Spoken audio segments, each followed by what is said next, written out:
Sylvain, comment vas-tu? Ça va bien, ça va Alors, bien, ça va. Aix c'est fini, maintenant nouvelle course et celle-ci tu l'aimes bien puisque 3 fois vainqueur ici.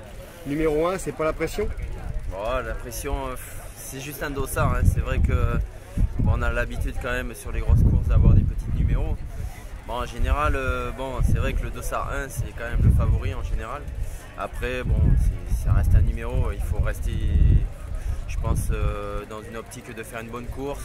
Le numéro, après, il faut essayer de le garder jusqu'au bout, on va dire, le numéro 1. Alors le parcours, c'est un parcours qui te va bien, tu l'as reconnu?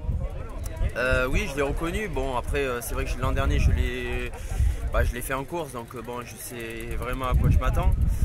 Je sais que quelque part, ça va se jouer un peu sur les parties montantes du parcours et que après, techniquement, au niveau des descentes, on va dire, ça va s'écrémer tout seul. L'an dernier, c'est vrai qu'on était au pied de la première difficulté, on était un groupe de 7-8 coureurs et on s'est vite retrouvé un peu écrémé. J'ai mis une attaque. Et du coup, je me suis juste retrouvé avec Tim Van Berkel et on a posé avec pas mal d'avance. Et après, à pied, j'avais exprimé un bon temps de course à pied. Donc Barcelone, en général, ça m'a toujours bien réussi. Donc bon, cette année, il y a du beau monde. C'est encore un nouveau challenge. Bon, j'aime ça, donc on va essayer de se faire plaisir demain. Alors justement, parlons du beau monde. Tu as le meilleur de cette année sur le circuit Ironman, Frédéric Van Lierde. Le meilleur sur le circuit 73, Yann Frodeno. Il y a vraiment un coup à faire sur le plan de la notoriété, de la communication et surtout de la performance.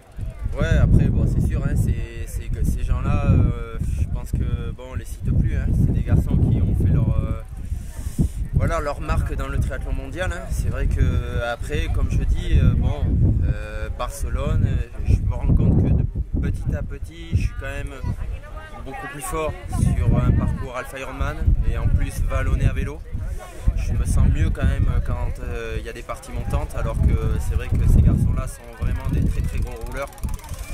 Donc moi je mise un peu sur le parcours pour essayer de tirer mon épingle du jeu face à ces coureurs-là.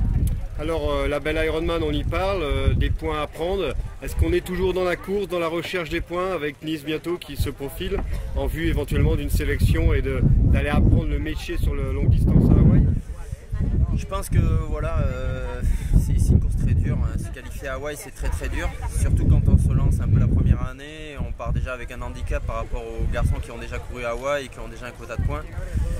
Moi, je suis toujours là pour apprendre. Hein. C'est vrai que après, je parlais avec Fred à l'hôtel. C'est vrai que c'est une distance particulière et puis bon, comme on dit, ça peut convenir très bien à quelqu'un, comme à un autre athlète ou pas du tout à un autre.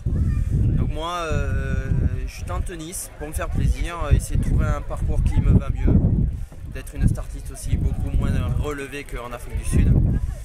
Après, voilà, je ferai un constat après Nice pour voir quels sont mon potentiel sur cette distance.